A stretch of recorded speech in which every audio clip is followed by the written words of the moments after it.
Un installateur qui fait une installation de gaz doit obligatoirement déclarer ses travaux sur un certificat de conformité et ce certificat de conformité doit faire l'objet d'un visa par un organisme tel que nous. Une fois qu'il a terminé ses travaux, il nous envoie le certificat de conformité dans le but d'obtenir le visa et suivant sa qualification, nous allons faire un contrôle de sécurisation de son travail qui permettra la mise en service de l'installation de gaz.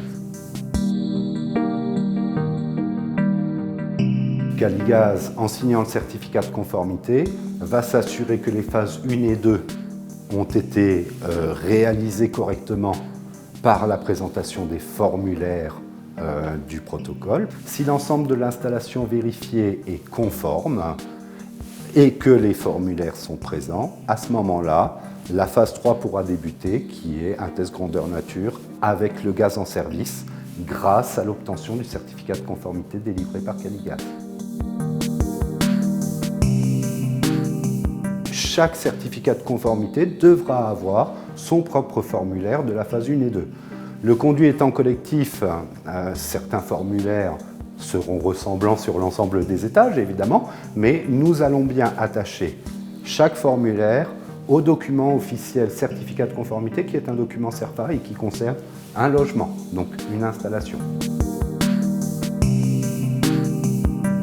Il y a toute une catégorie de professionnels qui ont une appellation reconnue et qui ne sont pas visités systématiquement pour la signature des certificats de conformité. Ils envoient le document, certificat de conformité, en déclarant les travaux.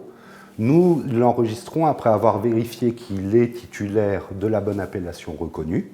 Et à ce moment-là, s'il ne nous a pas fourni le formulaire phase 1 et le formulaire phase 2 en même temps que le document officiel pour lequel il demande le visa, eh bien, nous lui renverrons son certificat en défaut en lui disant qu'il nous manque des pièces et qu'il n'est pas possible d'obtenir le visa immédiatement.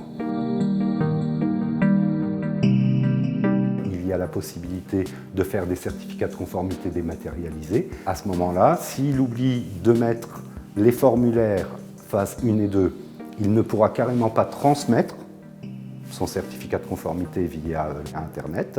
En revanche, s'il met des pièces qui n'ont aucun rapport, imaginons, eh bien, il y a bien des gens chez nous qui seront en charge d'ouvrir le formulaire et de vérifier qu'il y a une cohérence dans les adresses avec l'adresse, l'identification de l'installation.